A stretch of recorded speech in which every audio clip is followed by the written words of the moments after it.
Hello and welcome back to Not Overthinking. Taimur, how are you doing today? I'm doing all right. Right. I'll complain about a couple of things Please. before we get into the meat of it. The first is that I have a bit of a cold, which I've kind of never stopped having from like 2 months ago. Long COVID. I think it's long COVID. I think like everyone just has long COVID. I have lots of friends who also just seem to have permanent colds. People are getting bouts of fatigue, just tiredness. I think it's got to be the long coves. Lovid, if you will. Nice. So that's one thing. The other thing is I am struggling to get out of bed these days, and I usually waste about 30 to 60 minutes in the morning snoozing my alarm while not really getting 30 to 60 minutes more sleep. Yep. So that's the other thing I wanted to complain about. Okay. Why do you think that's happening? I think I'm probably not getting sleep on time. Like last night, for example, like, you know, I in theory, I should be like sleeping like 10:30, so I can get up at like 6:30. Okay. Which is what I want to do. And last night was the New York Times live stream interview of SBF. And so my wife and I were watching that in bed on the phone from 10 p.m. to 11:15 p.m. Was I supposed to not watch that? I didn't watch it. It was quite interesting. Okay. What was interesting about it? Just interesting seeing like what this guy's saying. I think my view is I'm more skeptical of him post this interview. He did another interview a couple of days ago with Tiffany Fong. Yeah, this thing, and then I think tomorrow, or actually maybe today, there's an interview of him going to go on like Good Morning America, this like daytime US news talk show thing. Should try and get one deep dive. So I think, well, yeah, it seems like he's doing a bit of a sort of public rehabilitation. Yeah, public rehabilitation, sort of like public sympathy tour, where he's now like going around. He has a few like set pieces that he talks about. There's one set piece around how like making customers whole is like his number one priority. Yeah.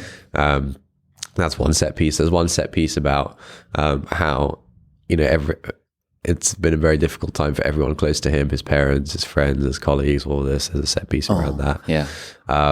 There's a set piece around like, you know, I messed up. I messed up big time. You know, just like a sort of, yeah. So he didn't really give any like super real answers yesterday to the hard questions. There was a lot of just like cloaking things in random finance terms, smokes and mirrors, things like this. I see. Was it worth staying up for this 45 minutes? Yeah, I think it's interesting. Like, it's interesting for sure. It's not that I wasn't hoping to, you know, I wasn't expecting him to like come out and say like, yeah, lol, you know, I did this thing. Yeah. But yeah, it's like, it's not often that there's like this kind of thing in the news that you can like care about. I guess, yeah. I do think that like once one becomes more cultured about the world, then the news becomes more interesting. Yeah. There's like if you had some context around, I don't know, so someone who appreciates societies and civilizations and stuff would probably be following the situation in Ukraine pretty carefully to be like, this is kind of cool. It's like a proper war. Yeah. And it's like been decades since we've had a proper war. Okay, let's follow this. Right. Kind of almost day by day. And yeah, just having the background context around a particular thing makes the live events around the particular thing way more interesting. Yeah. But also kind of gets you into this thing of like actually caring about the news when realistically there's nothing, there's not going to affect your life in any way. And it's resulted in you being sleep deprived when you could have watched the interview at 2.5x speed a day later. But no, you had to catch it live. Yeah, I generally wait for the CoffeeZilla commentary videos to come out on this stuff so he can offer context on things that. Yeah. I mean, the Autism Capital tweet summary thread was pretty decent about it. To be honest. Yeah, okay, it probably wasn't worth staying up for that, but I thought it might be. Anyway, all right, today we're going to be continuing, unless you have any complaints. Any complaints? One of my complaints about life. I feel like it's good. It's like as people get older, they start complaining about their ailments in life. What am I doing? Oh, I'm flying to Dubai today. Oh, nice, yeah. Yeah, I'm going for the Nas Summit or something like that. What's Nas? It's like this creator summit thing. I'm giving a keynote on Saturday, so that'll be fun. Oh, is Nas this creator guy? Yeah. Wait, which guy? Nas Daily. I mean, that's his. Is this the guy that interviewed? That went to the Bahamas? Yeah. Oh, this guy. Right. What's his deal? He's basically like daily short form video content before it was cool. Blew up on Facebook circa 2015, 2017, I think. It's got like 50 million followers across all platforms last time I checked. Right. Yeah, it's just like super big, in particular in like non-Western countries. Oh, okay. I think huge in the Middle East, huge in India and Pakistan, like absolutely enormous. It's like really cool. It's like he's telling stories of people whose stories are otherwise not told, like Sam Bankman-Fried and CZ. But also like they go to a random, like be like, you know, this person is running this cool operation that recycles sanitary products in some village in India, and that's cool, and let's kind of showcase that. So it's actually really good stuff. And yeah, he does these like creator conferences. So what are you doing They there? kindly invited me out a few months ago as well. I'm giving a talk about creative stuff. What do you mean creative stuff? I haven't figured it out yet. When is the talk? On Saturday. Huh. How long is it? I don't know, like half an hour. Okay. Yeah, But you've done a few of these, right? This is like my bread and butter. I can just spitball and go on stage and be like, read the crowd, get a feel for how many subscribers the people in the room have, and then tailor the talk accordingly. Yeah. I hope they don't ask for slides. When they ask for slides, then I'm like, oh, okay, now I need a game plan. Yeah. But no, that should be fun. Flying Etihad Airways business class. Nice. Exciting. How long? Until Sunday. It's like Thursday to Sunday. It's just like a 3-day trip. Damn. Yeah, it'll be interesting. Yeah. So that's not really a complaint. It's just like, it's kind of cool. Yeah. And I've got a call with my book editor on Friday, i.e. tomorrow. And I might be saying to Rowan, mate, I don't think we're going to make the deadline. I think we might have to push it forward. Really? Push it back. Yeah. Because initially it was like January 2024 was the deadline. 2024? Yeah, like the publication date. Yeah. But then various things happened and we pushed it forward to September of 2023. Oh, really? Okay. So now it was about a month ago, and now I regret pushing it forward to September of 2023. Yeah. Because I don't think that's enough time to actually make it good in my eyes. Because right now it's not very good. What do you think is the issue? Like, are you just not spending enough time on it? And that's why it's taking longer than expected, or like? I mean, it's not really taking longer than expected. It's taking books take ages, but also I'm not spending as much time as I would like to. But like, do you care about super prioritizing it, or are you happy? I care. So the two important things are A, the book, and B, keeping the YouTube channel ticking along. Yeah. In a way, the YouTube channel is more important than the book because the YouTube channel is an existential part of the business. Yeah. The book is just like a new thing. Yeah. But no, broadly each day from like 9 till 1, I've got broadly uninterrupted book writing time. And then in the afternoon, 2 till 5, I film something. So that's like my schedule. Okay. But I'm thinking of pushing it to 2 till 6 and then doing my workout like 6 till 7:30 and then just rejigging my calendar around. Oh, dude, it's just this whole thing about the calendar, right?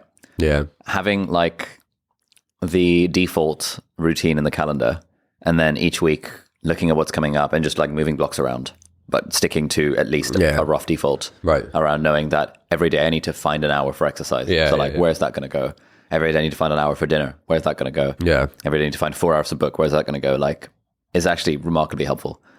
And even if I find myself sticking to it, maybe like 80% of the time. Okay, but that's pretty like good. Infinitely more intentional I've ever been about spending my time. Yeah. Just purely because I have blocks in the calendar that tell me what to do, and I decide in advance, like, okay, I'm going to Dubai, therefore this thing is happening. Therefore, okay, on the flight I'm going to do X, Y, and Z. And like tomorrow is like based on Dubai times, I'm going to do this and this, and just things like that.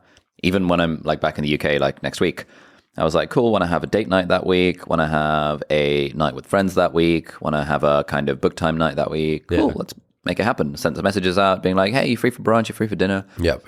And it's so good.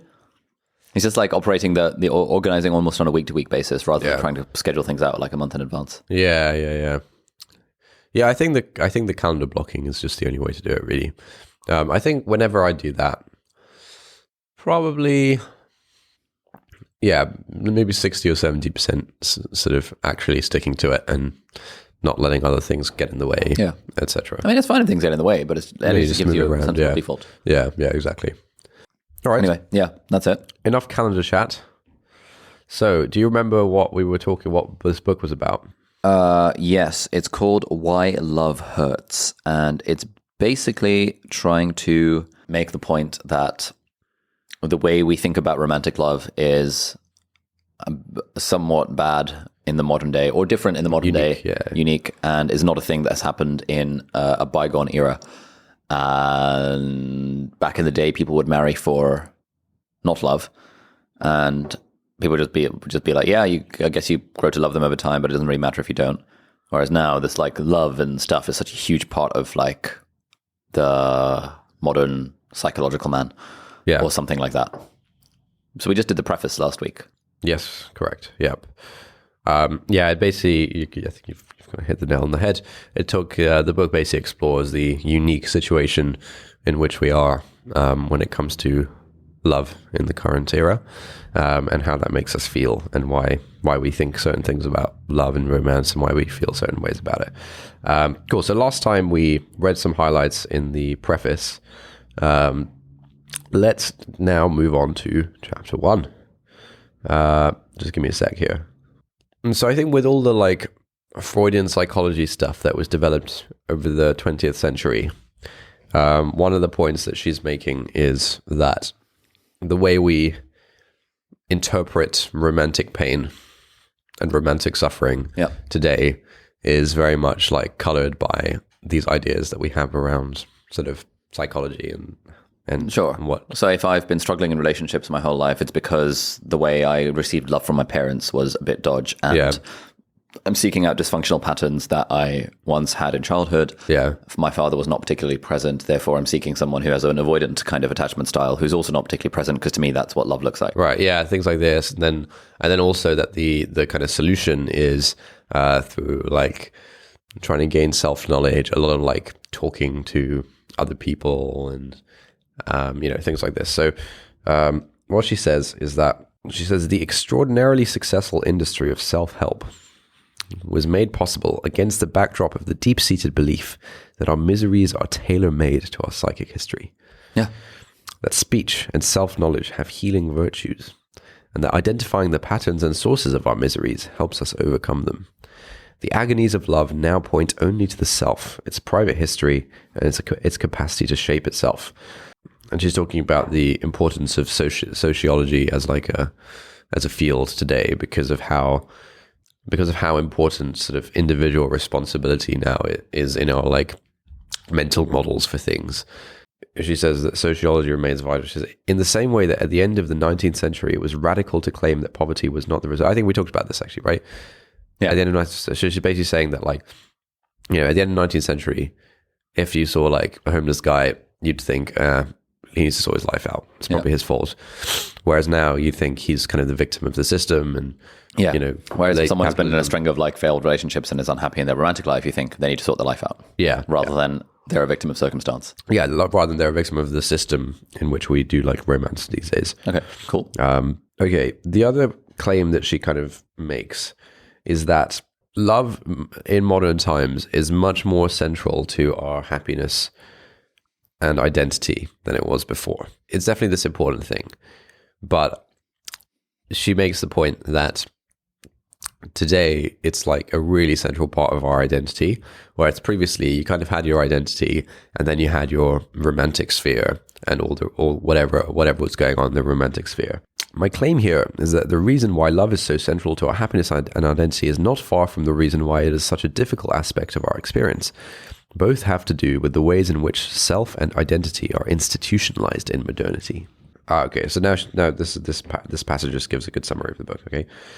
As Karl Marx famously put it, human beings make their history themselves, but they do not do so voluntarily, not under circumstances of their own choosing, rather under immediately found, given, and transmitted circumstances. And she then says, when we love or sulk, we do so by using resources and institutions that are not of our own making. And it is these resources and situations this book would like to study. Resources and situations. Throughout the following pages, my overall argument is that something fundamental about the structure of the romantic self has changed in modernity. Okay. Very broadly, this can be described as a change in the structure of our romantic will, what we want and how we come to implement what we want with a sexual partner, chapters 2 and 3. As a change in what makes the self vulnerable, that is, what makes one feel unworthy, chapter 4. And finally, as a change in the organization of desire, the content of the thoughts and emotions which activate our erotic and romantic desires, chapters 5 and 6. How the will is structured, how recognition is constituted, and how desire is activated constitute the three main lines of analysis of the transformations of love in modernity.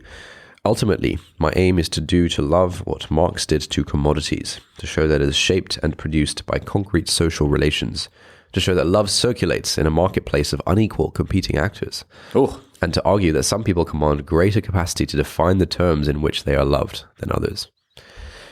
Sounds interesting. Okay, so she talks about kind of the historic inequality / very different gender roles that were kind of normalized.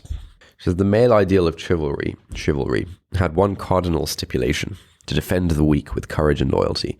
The weakness of women was thus contained in a cultural system in which it was acknowledged and glorified because it transfigured male power and female frailty into lovable qualities, such as protectiveness for the one and softness and gentleness for the other. Okay. So, back in the day when culture was a bit different, the fact that women are, physically weak and vulnerable compared to men, it was part of the culture, right? It was part of like how people viewed roles.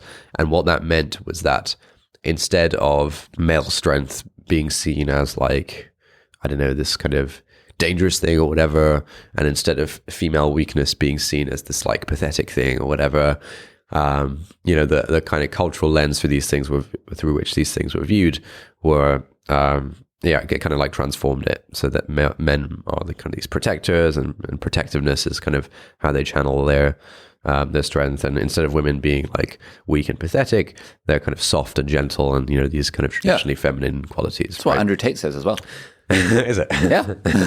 Nice. His whole spiel is like, men are the protectors, and then Why is your Andrew Tate impression so good? How much have you practiced that?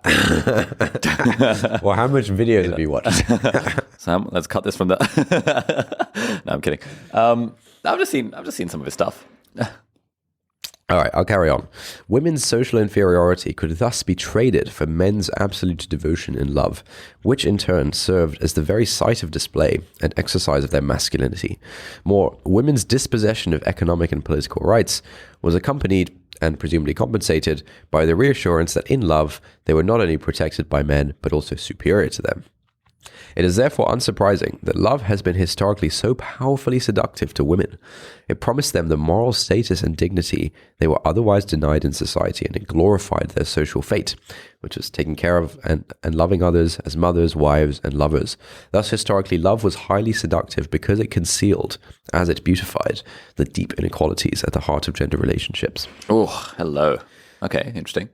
That's a good take. It's an interesting take, yeah.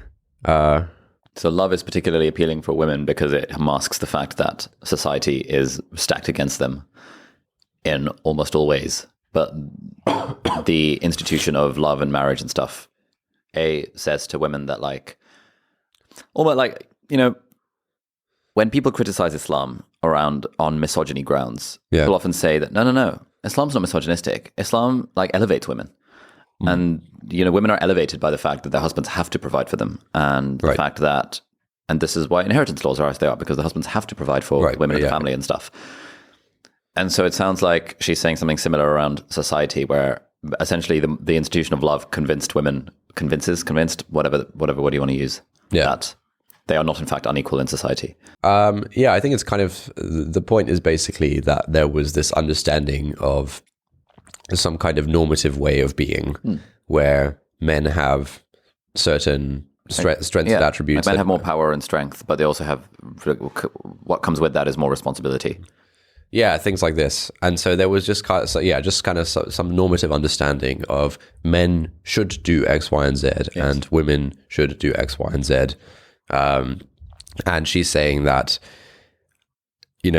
because women, socially, politically had sort of fewer rights, fewer opportunities back in the day, and physically women are weaker, the way that culture viewed love and relationships was actually really important, particularly for women, because it kind of, in a culture in which it is kind of seen as very sort of virtuous and a good thing, as a sort of normatively good thing for a woman to be a mother, for example, that is okay, that is a way that women can have sort of dignity and respect despite their lack of like social and political power and lack of physical strength. Cool. That's a good take. Okay, here we go. So this is kind of, now overlapping a bit with the rise and triumph of the modern self. So she's talking about how in modernity, like post World War I, basically, lots of things have changed, and the culture of love and gender identity has changed as well. She says, this culture did retain and even amplify the ideal of love as a power that can transcend daily life. Yet, when it put the two political ideals of gender equality and sexual freedom at the center of intimacy, it stripped love of the rituals of deference and the mystical aura in which it had hitherto been shrouded. All that was holy in love became profane, and men were at last forced to face with their sober senses the real conditions of women's lives. It is this profoundly split and dual aspect of love, both as a source of existential transcendence and as a deeply contested site for the performance of gender identity, that characterizes contemporary romantic culture. More specifically, to perform gender identity and gender struggles is to perform the institutional and cultural core dilemmas and ambivalence of modernity, dilemmas that are organized around the key cultural and institutional motives of authenticity, autonomy, equality, freedom, commitment, and self-realization. So she's saying... Can you read out that list again? So she's saying that these are the current virtues of... No, modernity. These are... Well, to perform the current sort of motives of institutions and culture are to promote authenticity, autonomy, equality, freedom, commitment, and self-realization. And the way that we... Sounds pretty good. The way that we perform gender identity and the kind of the questions that we grapple with are all like through this lens of like these kind of things. Okay, yeah. Sure. I suppose where, I don't know, back in the day, they might have added the word chivalry to that list. But as our friend Louise Perry also says, that's a very unfashionable a term to use these days. Yeah. Okay, cool. So I'm going to skip a big chunk and jump to my next highlight. So she's kind of, just as context for this highlight, she talks about how, she's about to talk about some of the beefs she has with our current sort of psychological mental models for these things, okay? Fine. And she talks about how social and cultural arrangements kind of are at the heart of how we experience and view like anger, frustration, disappointment. That's part of like love and romance and marriage and all this kind of stuff. Fine.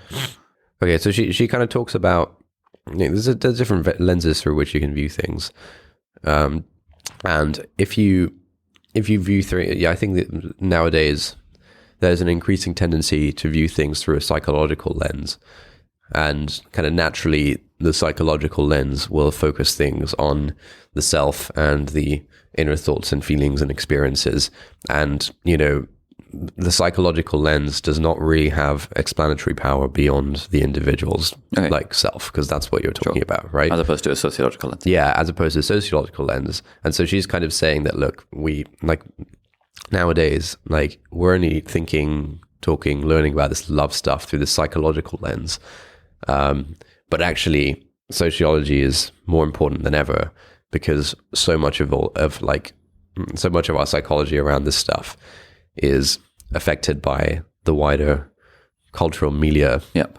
Right. So she says, the grandfather of modern psychology, William James, claimed that the first fact for psychologists to consider is that the thinking of some sort goes on.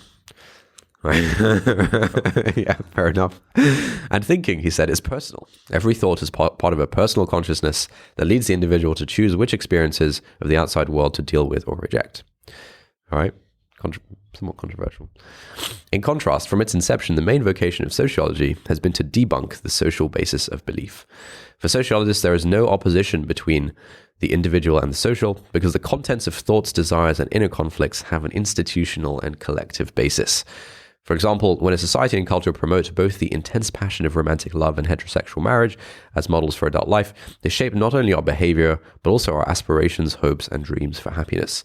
I think this is a really important point, because I think the modern narratives are very much from the William James book of like thoughts are personal, and when you elevate autonomy, like individual autonomy, to the degree to which it's been elevated, and you're kind of viewing it through this sort of psychological lens, you kind of forget the fact that actually, like, our desires, our preferences, our aspirations, like all of this stuff, we're not just coming up with this stuff. We're sort of taking it in sort of subconsciously from all the media we consume, all the other narratives around us. You know, if someone wants to wear a certain thing, if someone wants to do a certain job or whatever, like these are not sort of deeply authentic expressions of the individual. These are, you know, there's some like individual expression there, but these are a reflection of like the culture that we're in and the stuff that's going on. Yeah.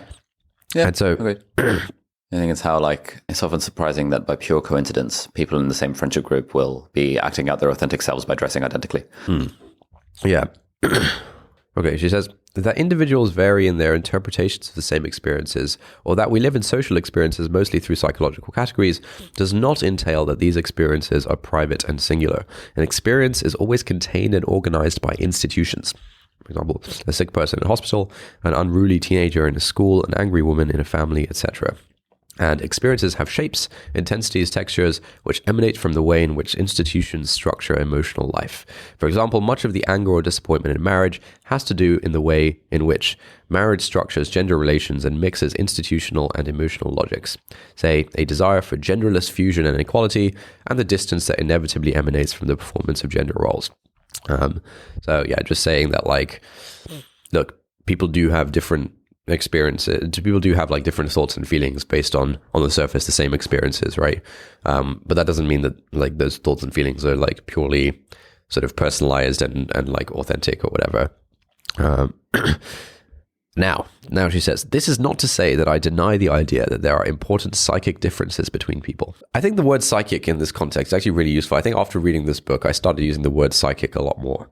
As opposed to psychological? I think there's kind of a nuanced difference. What's the difference? Psychic differences versus psychological differences. Like, explain it me. Maybe at the end. Maybe at the end we can talk about that, but I'm going to keep reading this. Fine, please. This is not to say that I deny the idea that there are important psychic differences between people, or that these differences do not play an important role in determining our lives. You know, people are different. Like, people have different feelings based on the same inputs, whatever, right? Rather, my objection to the current dominant psychological ethos is threefold. Right, here we go. One, that what we take to be individual aspiration and experience have in fact much social and collective content to them. Right. Okay. Two, that psychic differences are often, though not always, nothing but differences in social positions and social aspirations.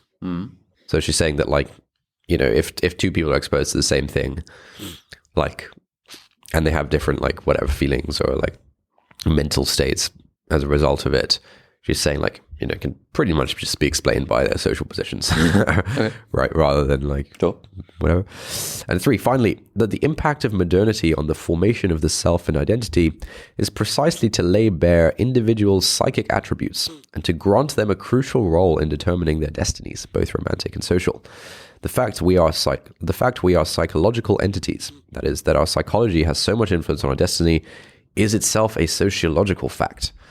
So she's saying that in the sort of current narratives, as I call them, or like whatever, sociological ideas, you know, the fact that individual psychology is the lens, that itself is as a result of the kind of the culture, the conditioning. Yeah, sure. Yeah, exactly. Okay, yeah, fair enough. I feel like you've been peddling this narrative for years.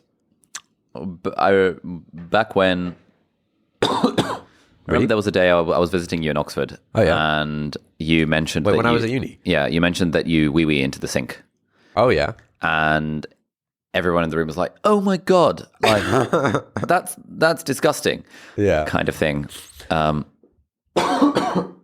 I was like, "What do you mean by happened? What do you mean by sink?"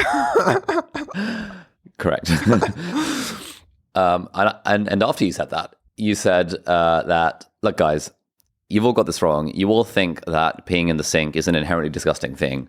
But the only reason you think that is because society has conditioned you to believe that. There is, in fact, no reason why peeing in the sink, like the stuff that comes out of my pee-pee is like more sterile than the stuff that comes out of my mouth, the stuff that comes out of your mouth when you spit toothpaste out. Yeah. And yet we have this cultural narrative around weeing in the sink is a bad thing. Yeah. I think it's the same thing when it comes to, for the record, changing bed sheets and agreed. Pillowcases and duvet covers and the whole it was only very recently I think it was Lucia told me. I was like, Lucia, when we have guests staying over, should we like change the sheets? And she was like, yes. Like it's like rude to not do that. I was like, right. What? I haven't done this for like 15 years. Look, here's the thing, right? Yeah. I think male guests of our age do not care if the sheets have been changed. I'd say older generation, male or female guests would, strongly prefer the sheets to be changed. Yeah, and female guests, even of our age. Agreed. I'm saying that those preferences are not a result of innate psychological, authentic expression. They are a result of performing societal expectations that sheets be changed. How about that? Yeah, sure. I mean, it's like most people would prefer you not pee in their sink when you visit their house, when the toilet is right there. But this is not an authentic expression of their self. Yeah, I mean, I think probably like, I think that's probably a different thing. Like, nah, it's the same thing, mate. What? Same thing. I don't think anyone views preferences like changing the sheets, not being. People don't view these as like sort of authentic performances. They view, I think they view them through the other lens, which we will, talk about maybe after we're done with this book. They view it from the lens of the religion of scientism.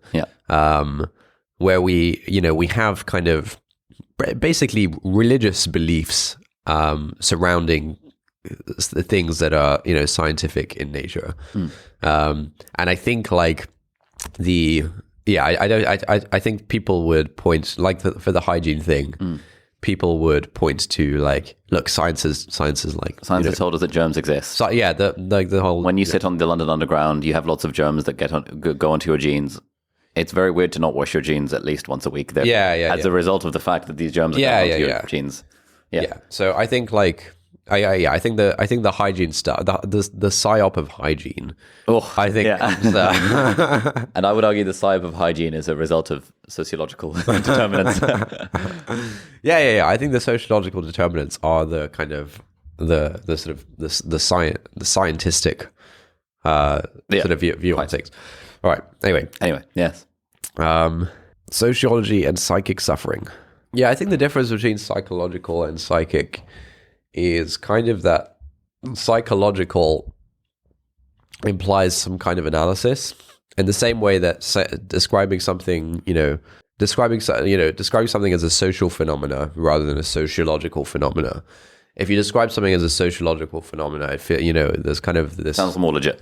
Well, it sounds more legit, but there's also this sense of like some analysis has been done. It's like an academic thing. Yeah. Like a social phenomena might be that... people prefer sheets to be clean. Well, I don't think that's a social issue. It's a social issue in my life. It's clearly, we should talk about this. This has clearly had a big impact on you. It's just the psyop of hygiene. It's a psyop of hygiene. I agree, man. I agree it's a psyop of hygiene. But yeah, I think there is a difference, basically. Yeah. I think there are also clear gender differences in the psyop of hygiene. But dude, we can talk about this another time. Absolutely, mate. We were having this conversation in the team the other day of like, how often do different team members wash their jeans? Yeah. And there was a clear divide. There actually is. Between like once a week to like once a year. Yeah. With like a bimodal distribution around those. Until a few months ago, from having conversations with Lucia and other people, I thought it was just understood that jeans are not a clothing item that you wash. You just like wear the jeans. A couple of years down the line, you get the new jeans, but like it's not something you wash. Yeah, quite. It's like, why would you wash your glasses? Yeah, you won't put them in the washing machine. It's just a bit weird. Yeah, they'll get faded. From its inception, sociology's main objective of study has been collective forms of suffering. Inequality, poverty, discrimination, diseases, political oppression, large-scale armed conflicts, and natural disasters have been the main prism through which it has explored the agonies of the human condition. Sorry, what was the first sentence? Sociology's main objective of study has been collective forms of suffering, inequality and... Yeah, true. This is true in psychology as well.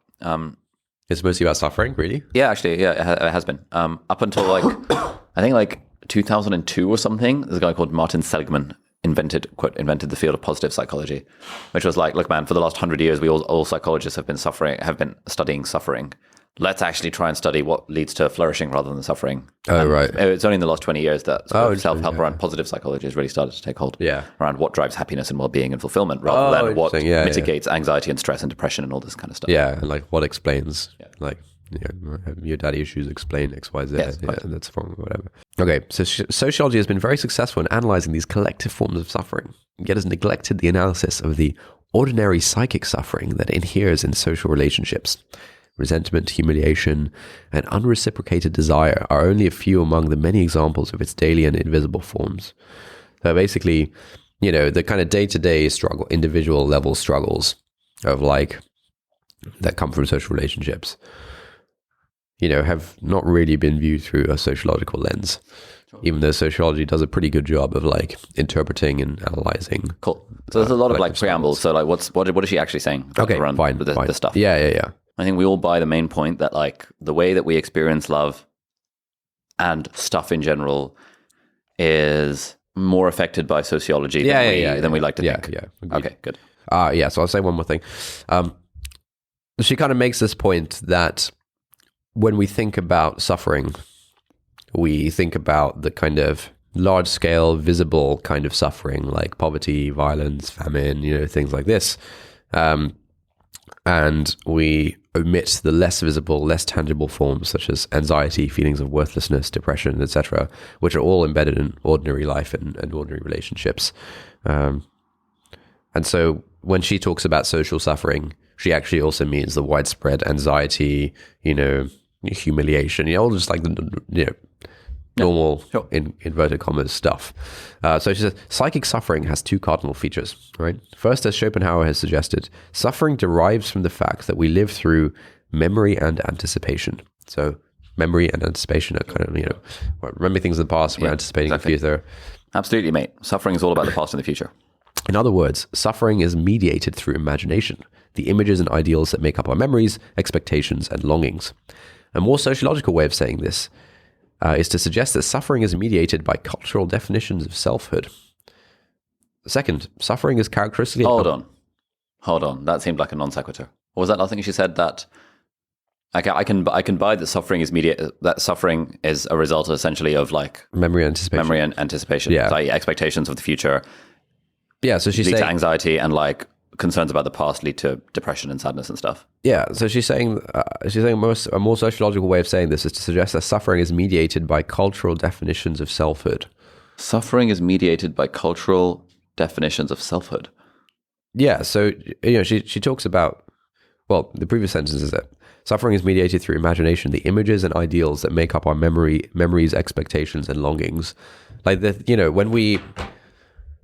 when we think of a memory that makes us like cringe or something and we feel bad as a result. Culturally determined. Yeah. Rather than an inherent result of that particular thing. Yeah. If I embarrass myself on stage doing a public speaking thing. Yeah. The reason I feel embarrassed is because of the public consciousness around that thing rather than the fact that it was an inherently embarrassing event.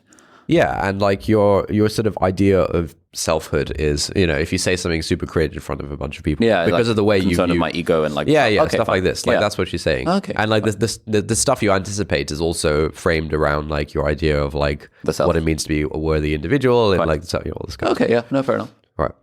Second, suffering is characteristically accompanied by a breach in our capacity for sense making. Okay.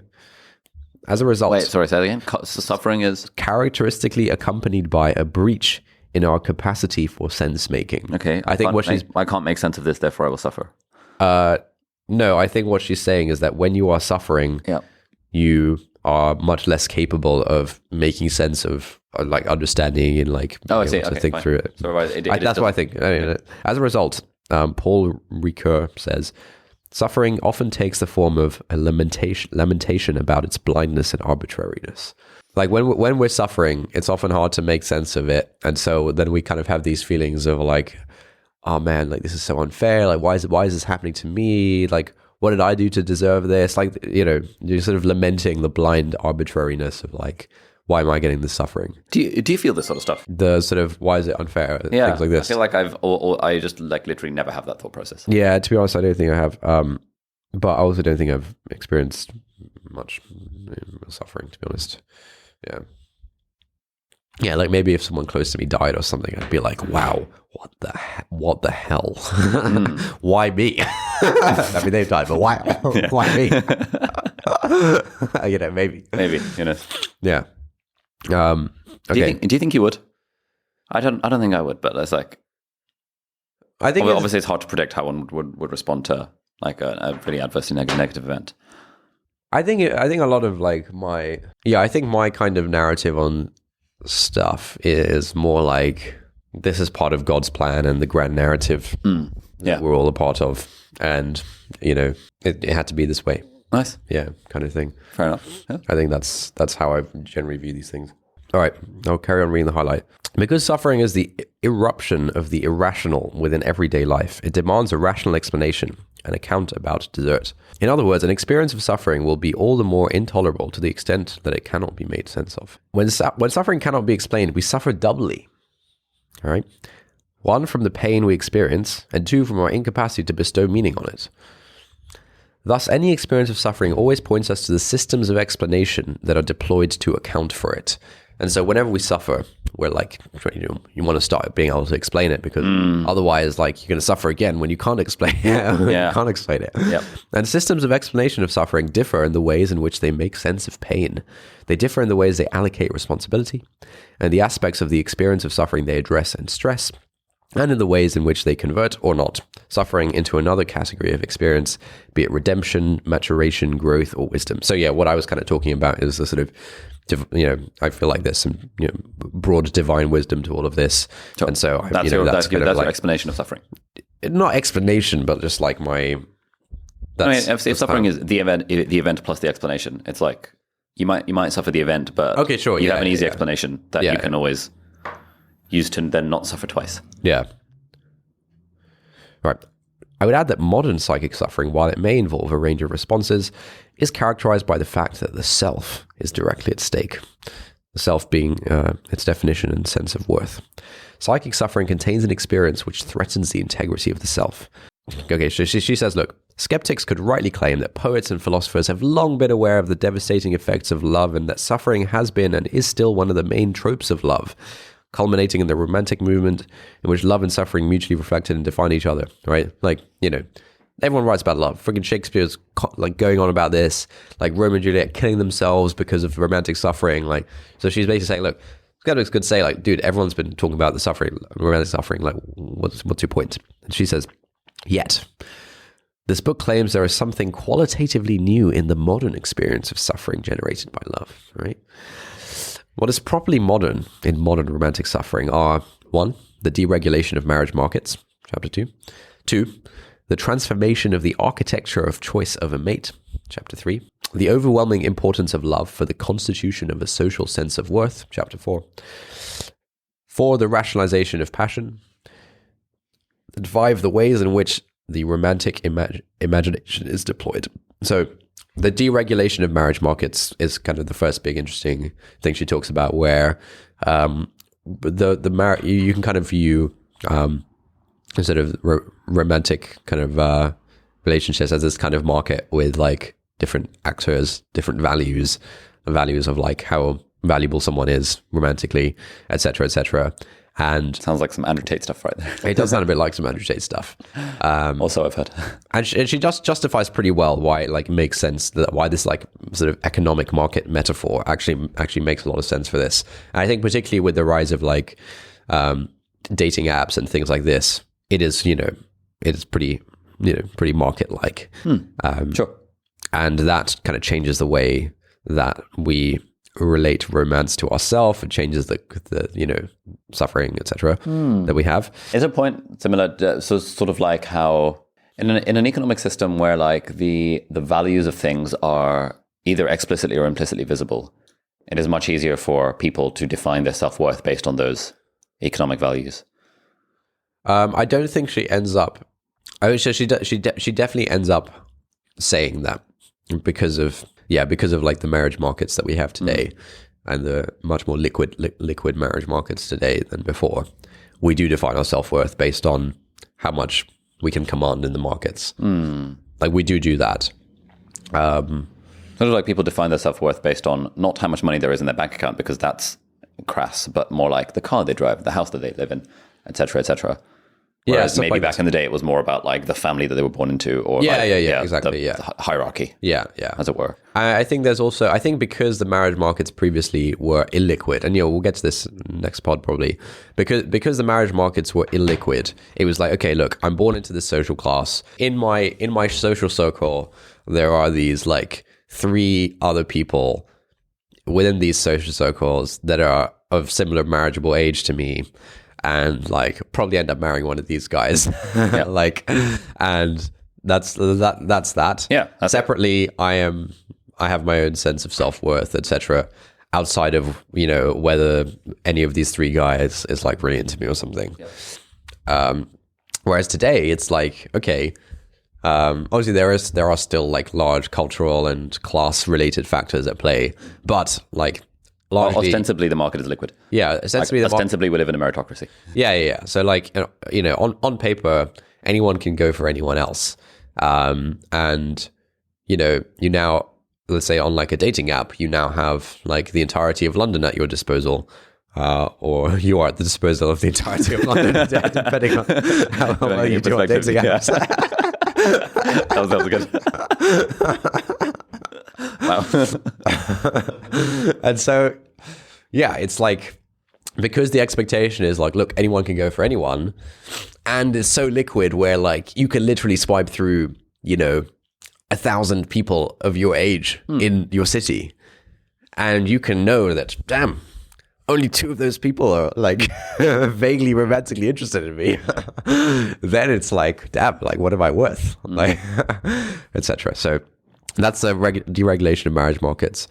The transformation of the architecture of choice of a mate, which is the next big point she talks about. A lot of her points, from what I recall, are related to how like emotions, the role that emotions and like feelings play in mate selection is very different now than it was before. Okay, sure. And I think one of the interesting points that she makes is now that the rituals of romance follow the emotions. You develop feelings for someone, and then you do the ritual, and then the feeling, and then the rituals happen as you reach the feeling threshold. Whereas back in the day, it was like the ritual would happen first and the feeling would follow. Yeah. Whereas back in the day, the feeling follows the ritual, basically. Nice. Yeah. Cool. So that was an interesting point.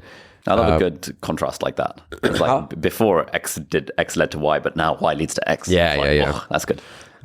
Feels very insightful. The next thing is the overwhelming importance of love for the constitution of a social sense of worth. We kind of talked about it a bit. The next one is the rationalization of passion, very self-explanatory. And the next one is the ways in which romantic imagination is deployed. I'm actually not sure what she means by that. I don't think I got to chapter 6. But anyway, those are kind of like the main areas of focus. So next pod, unless we have discussed the deregulation of the marketplace. Yeah, deregulation of marriage markets. Yeah, exactly. Should I read that chapter beforehand, or do you reckon? Nah, I'll do it. I will actually. I think maybe like in bed over the coming week. I'll like read through that. Sorry, I didn't mean that as a bit of a snarky kind of like. Should one of us read this book? Yeah. Yeah. Do you want me to do those dishes of yours? Yeah. You want me to clean those sheets? Yeah. It's like, mate, the psyop of hygiene. Yeah. All right. I'd better get to work, man. Thank you everyone for listening. We'll see you next time. See ya.